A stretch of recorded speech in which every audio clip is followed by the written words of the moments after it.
추석 명절 잘 보내셨습니까? 예, 잘 보내신 줄 알고 감사를 드립니다. 근데 일부에는 보니까 추석 명절을 어떻게 잘 보냈는지 모르겠지만은 우리 다대교회 성도들답지 않게 눈이 좀 흐릿해가지고 말씀을 듣는데 조금 평상시하고 좀 달랐던 것 같아요. 저도 좀 전하는 것이 좀 힘들었는데, 우리 성도들에게 있어서 제일 큰 명절은 언제입니까? 매주일입니다. 매주일. 뭐 특별한 행사 이런 게 아니고 매주일이 제일 중요합니다. 주 안에서 한 가족된 하나님의 자녀들이 모여서 하늘의 아버지께 찬양하고 경배하는 날, 이것이 성도의 최고의 명절인 줄 알고 오늘도 찬양하고 경배할 때 하나님께 영광 돌리는 복된 예배가 되시기를 주님의 이름으로 축복합니다. 자, 해마다 이맘때가 되면 언제 그랬느냐 듯이 여름에 무더위가 물러가고 완연한 가을 날씨를 느끼면서 이 계절의 신비를 체험합니다. 자, 가을의 특징 하면은 맑고 높은 하늘, 또 깨끗한 공기, 또 코스모스, 또 낙엽, 단풍 이런 것들을 들 수가 있겠습니다. 시골 생활을 하신 분들은 어느 집마당에 열린 대추나무에 대추를 비롯해서 감, 배, 또 풀벌레 소리가 떠오릅니다. 특별히 가을 밤하늘은 아름답습니다. 밤하늘에 떠있는 둥근 달과 별이 더욱 빛나 보이는 시절이 또 가을입니다. 자, 이 추석에 달 보셨지요? 환하게 밝게 떴습니다. 가을이라는 이런 계절의 특징 때문에 가을이 되면 누구나 시인이 되고 싶은 마음이 생기고, 감수성이 있는 분들은 너무 좋아서 이유는 모르겠지만 눈물이 나려고 하는 분들도 있습니다. 어떤 가수는 낙엽만 봐도 왠지 슬퍼져요, 바람 불어도 울고 싶어져요, 이런 노래를 불렀습니다. 시인들은 가을과 관련한 시들을 많이 내놓습니다. 그래서 이 가을은 시의 계절이고 그림의 계절이고 기도의 계절이다, 이렇게 부릅니다. 김현성 시인의 가을에는 기도하게 하소서 유명하죠. 가을에 대표적인 시 한 편을 꼽으라고 한다면 프랑스 시인 구르몽의 낙엽을 꼽습니다. 시몬, 너는 좋으냐? 낙엽 밟는 발자국 소리가. 가까이 오라, 우리도 언젠가는 낙엽이 되리라. 가까이 오라, 벌써 밤이 되었다. 바람이 몸에 스치운다. 또 이혜인 시인의 가을이여 어서 오세요. 가을 하고 부르는 동안 나는 금방 흰 구름을 닮은 가을의 시인이 되어 기도의 말을 마음속에 적어봅니다. 이 가을의 기도라는 시입니다. 자, 가을 밤하늘의 별을 주제로 또 시를 적은 분들이 많이 있는데, 국민 시인 윤동주의 별 해는 밤은 가장 대표적인 가을 밤하늘의 시가 아닌가 생각합니다. 계절이 지나가는 하늘에는 가을로 가득 차 있습니다. 나는 아무 걱정도 없이 가을 속의 별들을 다 헤일 듯합니다. 가슴 속에 하나 둘 새겨지는 별을 이제 다 못 해는 것은 시 아침이 오는 까닭이요, 내일 밤이 남은 까닭이요, 아직 나의 청춘이 다하지 않은 까닭입니다. 이런 시들이 가을에 무수히 쏟아지고, 특별히 이 가을 밤 별들과 관련된 시들이 많이 쏟아지는데요. 자, 이런 많은 시와 노래들 가운데서 세상에서 제일 별과 관련된 아름다운 시 한 편을 꼽으라고 한다면은 저는 주저없이 오늘 우리가 읽었던 시편 8편을 꼽을 수가 있겠습니다. 자, 3절 말씀을 보면 주의 손가락으로 만드신 주의 하늘과 주께서 베풀어 두신 달과 별들을 내가 보니, 이렇게 표현을 했는데, 자, 지난 추석에 떠오른 둥근 달을 보면서 또 반짝이는 별을 보면서 어떤 생각을 했습니까? 목사님, 저는 그런 거 보면 별 생각이 없습니다. 또 조금 생각이 있는 분들은 달 떴네, 별 떴네 이렇게 지나고 맙니다. 자, 그런데 이 시인은 별과 달을 보면서 뭘 생각을 한 거예요? 주의 손가락으로 만든 별과 달을 보니, 야, 어떻게 별과 달을 보면서 이 하나님의 손가락을 생각해내는가? 이 표현이 너무 기가 막혀서 감탄사를 바라지 않을 수가 없습니다. 자, 시는 말의 꽃이라고 합니다. 꽃은 향기가 납니다. 눈으로 보고 언어의 향기를 맡을 수 있는 시가 바로 이 8편이에요. 본문은 글인데 그림같이 보이는 듯하고 언어의 향기가 가슴에 파고들어서 하나님을 찬양하게 만듭니다. 그래서 이 시편 8편은 찬양시라고 불립니다. 하나님께 이 시인이 무엇 때문에 찬양하는지 살펴보면서 함께 은혜를 나누고자 합니다. 또 들을 때 오늘 주시는 하나님의 은혜가 저와 여러분의 가슴에 내려앉는 복된 예배의 시간 되시기를 주님의 이름으로 소망합니다. 자, 첫 번째 창조 세계를 바라보며 찬양한 것이 이유예요. 자, 이 시편 8편은 창세기 1장의 속편이라고도 불립니다.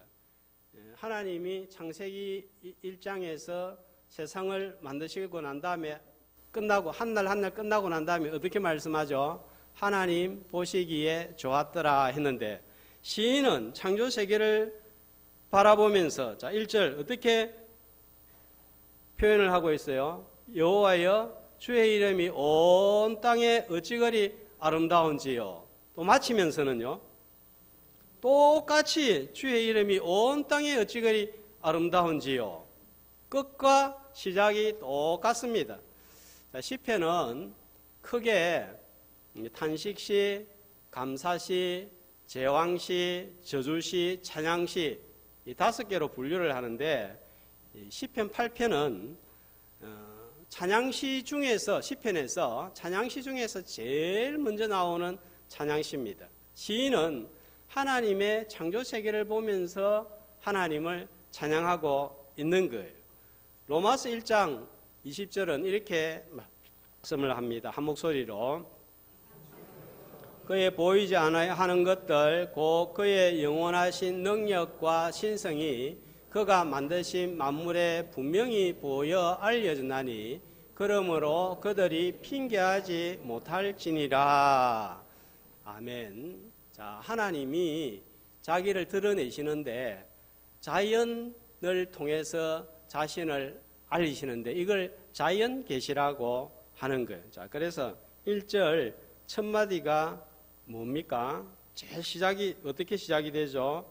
여호와 우리 주여 할 때 이 주는 구약에서는 히브리어로 아도나이 이렇게 사용한다고 제가 사도신경 강의하면서 말씀을 드렸습니다. 무슨 뜻인가 하면 주인, 소유주라는 뜻을 가지고 있는데 자, 이 단어는 통치하는 왕직과 관련이 있는 거예요. 그러니까 이 시인은 자연을 보면서 어떤 하나님을 찬양하고 있는가 하면 왕이신 다스리시는 통치하시는 하나님을 찬양을 하고 있습니다. 자, 가을에 바라보는 아름다운 자연을 통해서 주의 이름이 온 땅에 어찌 그리 아름다운지요 감탄하면서 온 세상을 통치하시는 왕 대신 주님을 만나는 은혜의 계절이 되시기를 주님의 이름으로 축복합니다.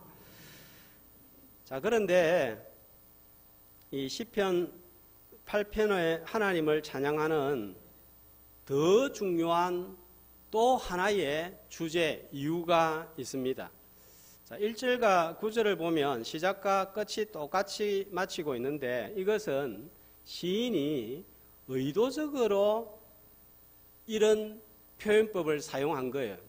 자, 시작과 끝이 똑같이 이렇게 맞춰가지고 뭘 하려고 하냐면 중간에 있는 내용을 확 부각시키기 위해서 끝과 시작을 똑같이 이렇게 마치는 시의 표현 기법을 가리켜서 수미상관법 또는 수미쌍관법이라고 합니다. 그러면 오늘 이 말씀을 볼 때 중간은 몇 절이 되겠어요? 9절까지니까 4절, 5절쯤 되겠죠, 그죠? 자, 4절과 5절에 어떤 내용이 들어 있습니까? 사람이 무엇이기에, 인자가 무엇이기에 그를 하나님보다 조금 못하게 하시고, 그러니까 4절과 5절에서 부각되는 주제는 무엇입니까? 사람이다 말이에요. 그러니까 사람을 강조하기 위해서 주의 이름을 시작과 끝에 딱 배치를 한 거예요. 그러니까 이 사람이 하나님의 이름에 딱 쌓여 있는 거예요. 시인은 바로 이런 사람이 어떤 존재이고 어떤 일을 하는지를 알고 그 하나님의 이름을 찬양을 하고 있습니다. 사람을 생각하다가 하나님을 생각하면서 이 사람의 손가락을 생각하면서 하나님의 손가락을 생각해내고 표현을 사용을 했습니다. 자, 하나님이 손가락이 있나요? 없나요? 없습니다. 그런데 하나님의 손가락 이렇게 표현한 것은 사람처럼 생각하고 표현을 했는데 이런 표현법을 가리켜서 신인동형론적 표현이라고 합니다. 자, 사람은 어떤 존재인가요? 자, 오늘 3절 말씀해 보면 사람 하는 단어가 나오는데 이것은 히브리어로 에노시 하는 단어입니다. 자, 에노시 하면 어떤 뜻을 가지고 있는가 하면은 연약한, 사라져버리는, 자, 우리 방송실에서 띄워주면 좋겠는데요. 자, 에노시 하면 뜻이 뭐라고요? 연약한, 사라져버리는. 자, 그 다음에 인자 하면은 히브리어로 아담이라고 적혀 있는데, 자, 창세기 아담 나오죠? 그 뜻이 뭐냐면 흙이라는 뜻입니다. 땅, 토지라는 뜻입니다. 그러니까 사람이란 어떤 존재라는 말인가요? 흙처럼 연약하고 연기처럼 안개처럼 금방 사라져버리는 존재. 자, 이제는 넣어주세요. 이런 존재가 누구인가 하면 사람이라는 거예요. 그런데 왜 이런 사람이 찬양의 이유가 됩니까? 5절 말씀해 보면 이런 연기처럼 금방 사라져버리고 흙처럼 연약한 존재가 이 존재를 생각하니까 하나님께 찬양이 올려지는 거예요. 왜 이런 연약하고 보잘것없이 보이는 사람이 찬양의 이유가 되느냐 하는 것입니다. 왜 그렇습니까? 자, 4절 말씀해 보니까 누가 생각합니까? 하나님이 사람을 생각하고 누가 돌보십니까? 하나님이 사람을 돌보시기 때문입니다. 자, 그리고 5절 6절 말씀해 보면 어떻게 생각하고 돌보셨는지 나옵니다. 자, 6절 7절에 보니까 하나님께서 사람을 생각하고 돌보시셔서 무슨 일을 하게 하시죠? 하나님이 만드신 것을 다스리게 하시고, 자, 어떤 것을 다스리게 하는지 7절에 보니까 모든 소와 양과 들짐승이고, 또 8절에는 공중의 새와 바다의 물고기와 바닷길에 다니는 모든 것입니다. 사람은 하나님이 만드신 우주에 비하면 정말 작은 존재예요. 이 존재라고도 할 수 없는 존재가 사람입니다. 이 점 하나에도 지나지 않는 그런 바늘로 찍은 점 하나보다도 더 작은 존재입니다. 우리 성도님들이 가끔씩 본 사진인데 보이저호가 1억 킬로미터를 날아가서 자 보여주세요. 사진을 지구로 돌려서 사진을 찍었더니 저 하얀 보일락 말락한 점으로 찍혔습니다. 자, 그래서 너무 희미해서 저 사진의 이름을 창백한 푸른 점이라고 붙였습니다. 저게 뭐라고요? 지구입니다. 지구요. 자, 이 사진은 천문학을 대중화시킨 무신론자인 칼 세이건의 제안으로 찍은 사진인데 이 사진을 보고 그가 남긴 말입니다. 자, 이 사진을 보면 위대하다고 생각하는 인간의 행동과 업적들, 나는 특별하다고 생각하는 생각들, 나는 중요하다고 가지는 생각들은 전부 보잘것없는 몸짓과 생각에 지나지 않는다. 하나님께서 이 무신론 과학자들을 통해서 하나님의 창조의 위대함과 인간의 연약함과 아무것도 아님을 증명해 보여주었습니다. 자, 저게 지구라면 그럼 나는 얼마만 하단 말이에요. 자, 그래서 오늘 시편 8편에서 뭐라고 합니까? 에노시, 아담이라 하는 것입니다.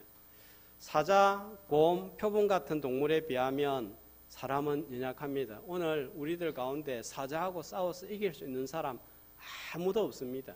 곰하고 싸워서 이길 사람 아무도 없습니다. 그만큼 우리 사람은 약하는 거예요. 하늘을 나는 독수리처럼 갈매기에 비하면 멀리 갈 수 없습니다. 바다의 고래나 고기들에 비하면 우리는 바다에서 아무 능력을 표현하지 못합니다. 발휘하지 못합니다. 바다, 땅, 하늘에서 제일 약하고 제일 보잘것 없는 존재가 사람입니다. 자, 그런데 사람이 다른 점이 무엇입니까? 자, 5절 말씀에 보니까 자, 우리를 가리켜서 사람을 가리켜서 어떤 자라고 말씀하고 있습니까? 하나님보다 조금 못하게 하시고 영화와 장기로 관을 씌웠습니다. 자, 이게 말이 됩니까? 정말 사람이 능력이나 성품적인 면에서 하나님보다 조금 못한 존재가 맞나요? 사람하고 하나님을 비교하는 것 자체가 신성모독죄에 해당이 됩니다. 이 말씀을 문자 그대로 이해하면 이 해석이 안 돼요. 이 말씀은 문자 그대로 사람이 하나님보다 조금 못하다 이런 의미가 아니에요. 이 의미는 하나님이 가지고 있는 신성의 일부로 창조되었다 하는 의미입니다. 자, 우리가 어떻게 창조되었느냐? 하나님의 형상으로 창조되었다. 그래서 신적인 존재로 지어졌다 하는 그런 의미가 되겠습니다. 하나님처럼 사람이 영혼과 지성을 가진 존재로 지어진 거예요. 그래서 하나님과 통하고 하나님을 예배하는 거예요. 이런 점이 다른 피조물과 다른 거예요. 자, 개가 예배하는 거 봤습니까? 짖기는 하지만 찬양하고 기도하고 노래하고 예배하지 못합니다. 동물보다 약하고 새들보다 멀리 날 수도 없고 바다의 고기보다 헤엄도 칠 수 없지만 영혼으로 하나님을 알고 경배하고 가지고 있는 생각 이성으로 동물의 위협으로부터 피할 수 있는 무기를 만들고 비행기를 만들어서 어떤 새보다도 멀리 높이 날 수가 있고 배와 잠수함을 만들어서 바다를 누비며 항해할 수가 있습니다. 자, 이런 면에서 다른 피조물보다 훨씬 뛰어난 존재라는 거예요. 이 세상 사람들은 이런 인간을 가리켜서 만물의 영장이라고 부릅니다. 하나님이 사람을 생각하시고 돌본다는 첫 번째 의미가 이거예요. 그래서 찬양한다는 거예요. 자, 그리고 6절 말씀을 보시면 우리에게 어떤 일을 맡기셨는가 하면 자, 이렇게 하나님 만드신 것을 다스리게 하시고 했는데 자, 이 말씀은 창세기 1장 28절과 또 연관이 됩니다. 자, 같이 한번 읽도록 하겠습니다. 하나님이 그들에게 복을 주시며 하나님이 그들에게 이르시되 생육하고 번성하여 땅에 충만하라. 땅을 정복하라.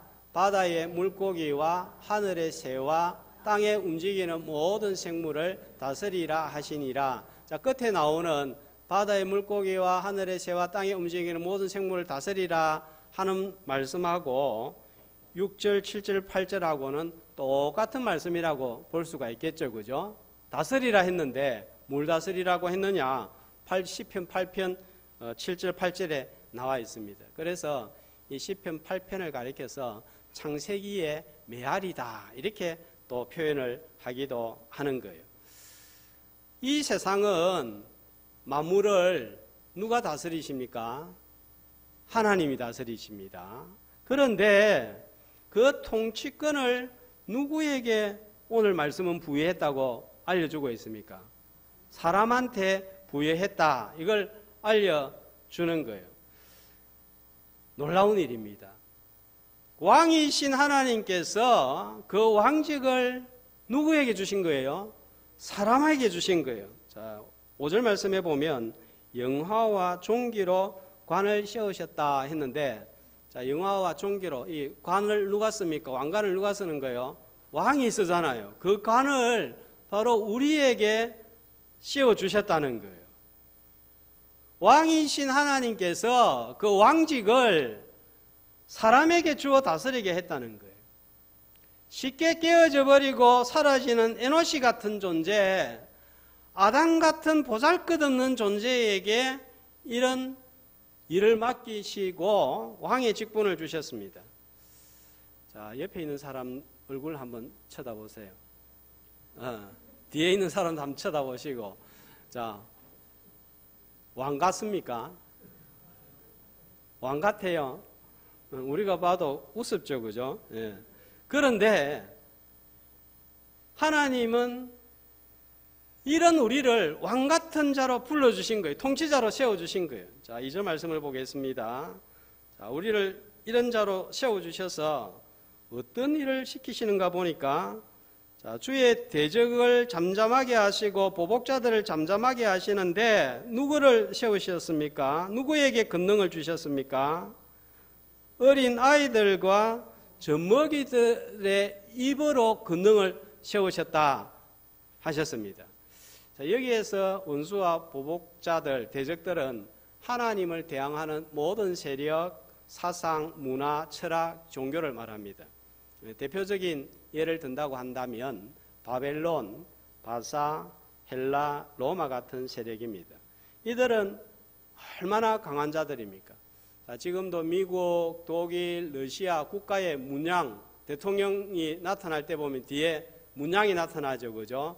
자, 거기에 문양을 자세히 보면 새가 그려져 있는데 무슨 새가 그려져 있는가 하면 다 독수리입니다. 그런데 이 독수리 문양을 누가 사용했는가 하면 로마가 온 세상을 통치할 때 이 문양을 사용을 한 거예요. 그러니까 전부 다 이 로마를 따라하고 싶은 마음들, 로마의 그 강력한 통치권과 세력을 가지고 싶은 마음들이 각국에 있는 거예요.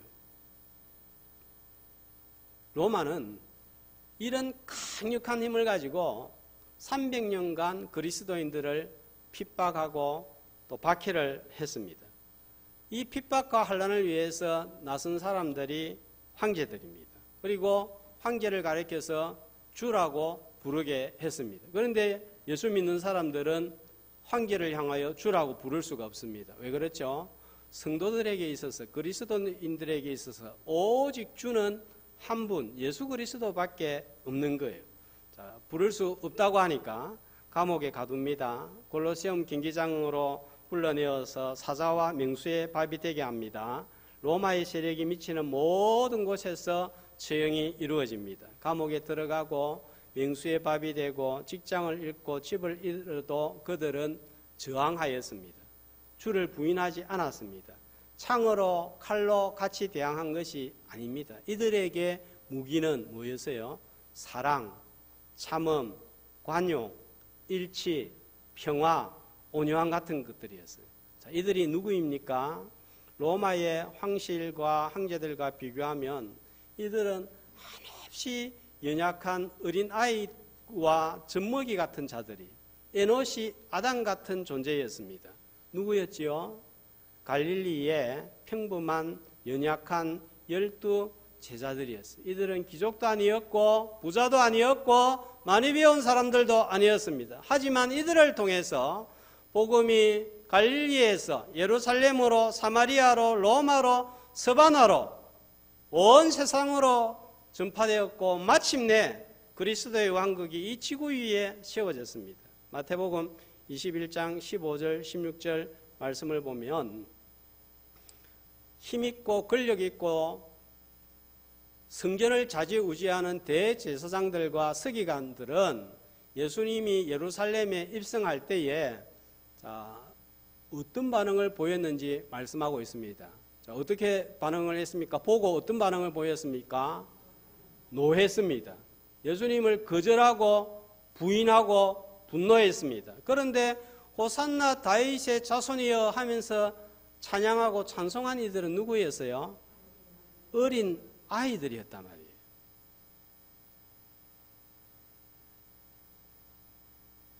하나님은 이렇게 연약한 자들을 사용하여서 하나님을 찬양하는 에노시, 아담 같은 존재들을 통하여 하나님을 찬양하는 일을 한 거예요. 지난주 출판사에서 저보고 이제 전화가 와서 저자 양력을 보내달라고 하더라고요. 그래서 이제 말씀은 넣어주시고 제 양력을 적으려고 이렇게 해보니까 양력이 딱 한 줄밖에 안 나오는 거예요. 그러면서 이런 생각이 들었습니다. 적어도 100년이 된 교회의 목사는 박사 정도는 돼야 되지 않나. 100년이 된 교회 목회자 치고는 너무 초라하다, 보잘것없다 하는 생각이 들었습니다. 왜 한 줄밖에 쓸 수 없는 양력을 가진 목사를 100년 된 교회에, 이 대단한 교회의 목회자가 되게 했을까 하는 그런 인간적인 생각이 들었습니다. 한편으로 생각하면 무능하고 무지한데 또 한편으로 생각하면 교회의 100주년을 맞이하는 것은 큰 은혜요, 놀라운 영광입니다. 교회가 100년 동안 유지되어 온 것 자체가 은혜예요. 어떤 자들을 통해서 유지가 되어 왔습니까? 우리 교회를 살펴보니까 큰 재력가가 있는 것도 아니고 사회적으로 큰 영향력을 끼친 분들이 있는 것도 아니고 높은 자리에 있는 분들도 없는 것 같습니다. 저 같은 목사 때문은 더더욱 아닌 것 같습니다. 그러면 100년이라는 긴 세월을 어떻게 지탱해 올 수 있었던가, 저 나름대로 생각을 하다가 지금 섬기고 있는 장로님들, 집사님들, 권사님들, 성도님들 모습을 보니까 답이 나왔습니다. 우리 교회 섬기는 분들 보면 정말 수고하고 헌신하면서도 말이 없습니다. 심지어는 큰 상처를 받으면서도 묵묵히 수십 년간 그 자리를 지키고 있는 거예요. 제가 어쩌다가 너무 수고하신다고 이야기하고 칭찬을 좀 하면 그건 목사님이 저를 몰라서 하는 소리입니다. 그런 말씀하지 마세요. 너무 저한테 그거는 과합니다 하면서 또 이렇게 반응을 합니다. 새벽 기도회와 수요 기도회를 보면서 목회자로서 참 은혜를 받는 부분이 있습니다. 참석하시는 분들을 보면 예배 참석하는 거, 기도에 참석하는 것이 몸에 딱 배어 있는 거예요. 특별히 출타하거나 몸이 아파서 못 나온 경우를 제외하고는 한 주도 빠지지 않고 참석을 하십니다. 그건요, 몸에 배어 있지 않으면 안 되는 거예요. 기도로 교회를 지키고 예배를 지키는 저들이 교회 100주년의 비밀이요 답이다 하는 그런 결론이 나왔습니다. 세상에서는 어린아이들 같고 젖먹이 같지만 저들을 통해서 지난 100년을 이 지역에서 원수 마귀와 싸우고 또 대항하는 구원의 방주로서 지나온 거예요. 이에 감사하고 기념하기 위해서 내일부터 100주년 기념 감사 새벽 기도회를 가지려고 합니다. 참석하자고 할 때 참석하고 기도하자고 기도할 때에 우리가 생각하지 못한 일이 일어날 줄로 믿습니다. 하나님은 어린아이 같은 우리를 통해서 하나님의 일을 하시는 거예요. 제가 한두 주간 후에 책을 한 권 출간을 하게 되었습니다. 자, 한번 이 표지 디자인 말고 다른 거 두 개 같이 있는 거 한번 보여주시면 좋겠는데요. 자, 이런 그림 보면 저자가 누가 되어 있습니까? 누가 지음이라고 되어 있습니까? 좀 안 놀라요. 와, 이래야 되는 거 아니에요? 자, 저기 같이 표지 디자인 같이 있는 거 한번 보여주시면 좋겠습니다. 예, 두 개가 동시에 보이는 거. 예. 자, 출판사에서 하나를 디자인을 했고 하나는 제가 이렇게 만들어 주세요 라고 디자인 부탁을 했어요. 예, 그럼 디자인은 출판사가 하고 기획은 제가 하고, 그런데 제일 중요한 게 뭡니까? 저기에서 그림 3개인데 그죠? 예, 그림 3개예요. 그래서 출판사가 디자인한 거 보니까 아주 마음에 들더라고요. 아주 중후하고 무게감이 있고 신학적으로 보이고 깊이가 있어 보이고, 자, 그런 내용이고, 이건 좀 가볍고 조금 쉬워 보이고 신학적인 깊이가 없어 보이는 느낌이 들어요. 제가 1번, 2번 두 개가 있었는데 어느 거를 택했냐 하면은 제 개인적으로는 출판사의 디자인을 택하고 싶었는데 제가 이걸 택했어요. 우리 성도들 생각하고 교회를 생각하니까 이게 좋겠다 생각을 했어요. 그런데 이 제일 중요한 그림 있죠, 그죠? 특별히 교회 그림. 저게 보니까 책 안에 완전히 도배가 되어 있어요. 여백만 있으면 저 교회 그림이 다 들어가 있는 거예요. 그러니까 출판사도 이 그림이 굉장히 마음에 들었던 것 같아요. 그런데 이 그림을 그린 사람이 누구냐 하면은 언제가 없는데 우리 교회 주보에도 나와 있는데 이 김영덕 목사님 딸 소은이가 그렸는데 고3 때 그렸어요. 지금은 대학생인데 작년에 고3 때 그렸는데 이게 온 책에 도배가 되어 있는 걸 보고 제가 깜짝 놀란 거예요. 자, 출판사, 이건 이제 기독교 CLC니까 우리 기독교 출판사 중에서는 메이저 출판사, 유명한 출판사입니다. 이 고3은 출판사에서 볼 때 아이도 아니고 아기도 아니에요. 출판사에서 뭐 일할 수 있고 사용될 수가 없습니다. 그런데도 저 그림이 교회 주보, 현수막, 책의 그림에 다 이렇게 그려지는 거예요. 앞으로 우리 교회 마크처럼 앞으로 계속 사용될 그림이 될 것 같습니다. 무엇보다도 귀한 것은 저 그림이 다른 데 사용되지 않고 그 재능이 다른 데 사용하지 않고 교회와 하나님의 말씀을 전달하는 일에 사용이 된 거예요. 김정덕 목사님 집에 저런 보배가 있다는 게 놀라운 것 같아요. 우리 교회 보배다 하는 생각이 드는데요. 자, 별것 아닌 것 같지만 이런 재능을 하나님께 드릴 때 어린아이와 젖먹이 같이 연약한 자인 것 같지만 하나님이 사용하신다 이런 생각이 듭니다. 어떤 재능이든지 주님께 드릴 때 하나님의 권능을 드러내고 찬양하는 도구가 될 줄로 믿습니다. 하나님의 권능의 도구가 되도록 주께서 나를 생각하고 돌보신 중요한 일이 오늘 말씀에 나옵니다. 자, 어떤 일일까요? 우리를 죄악의 땅에서 구원하여 주시고 인도하신 거예요. 죄악된 애굽에서 허우적거리는 우리를 보시고 건져 주셨습니다. 자, 출애굽기 3장 7절 8절 지난주일 오후 예배 때 본 말씀인데 한 목소리로 읽겠습니다. 여호와께서 이르시되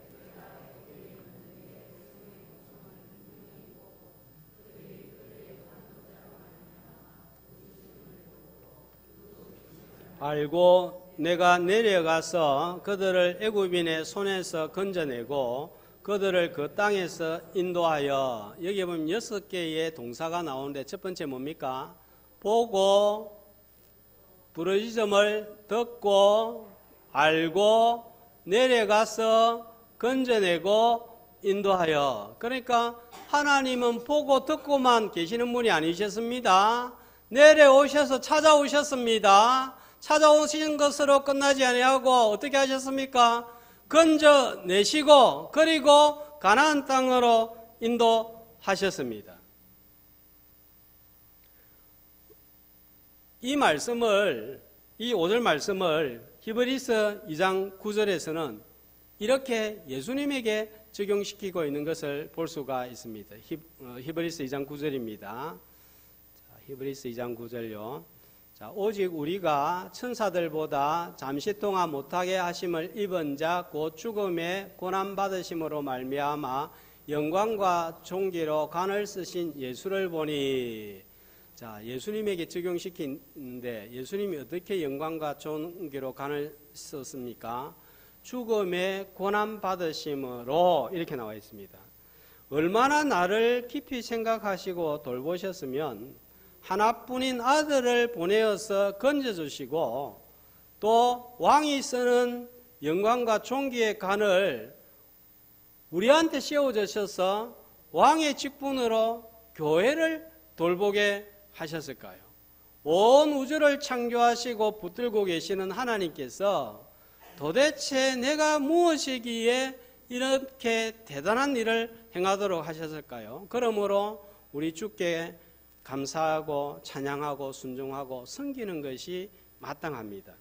자, 시편은 150편으로 구성이 되어 있는데 시편 1편, 2편은 서론입니다. 자, 그 다음에 3편, 4편, 5편, 6편, 7편을 보면 전부 다 고난을 맞이하면서 하나님께 호소하고 부르짖는 비탄시예요. 그리고 8편을 지나서 9편, 10편, 11편, 12편도 너무 힘들어서 하나님께 호소하는 비탄시입니다. 그런데 10편, 8편 아까 어떤 시라고요? 찬양시입니다. 다 비탄을 하고 있습니다. 고난을 부르짖고 있습니다. 그런데 8편만 중간에서 뭐 하고 있는 거예요? 찬양을 하고 있는 거예요. 1절과 9절 구조를 통해서 사람을 부각시키듯이 8편 이 편집을 통해서도 내가 어떤 존재인지 부각을 시키고 있는 거예요. 어떤 존재입니까? 고난과 탄식 속에서도 성도는 에노시 같고 아담 같은 연약하고 사라지는 존재이지만 찬양할 수 있는 존재라는 거예요. 이런 사람을 생각해 볼 때 찬양이 나온다는 거예요. 왜 그렇습니까? 4절 말씀해 보니까 하나님이 나를 생각하시고 돌보시기 때문인 거예요. 자, 이 하나님의 관점으로 나를 볼 수 있어야 되겠습니다.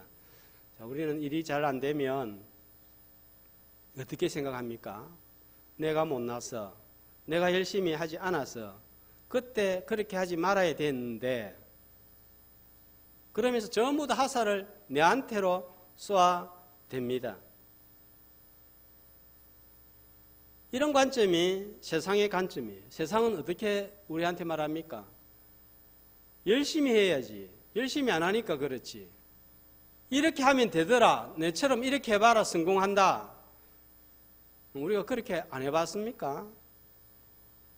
한다고 내가 할 수 있는 일들을 다 해봤지 않습니까? 그런데도 안 되는 거예요. 그럴 수 있지 않습니까? 우리는 전부 다 나를 평가하는 기준이 뭡니까?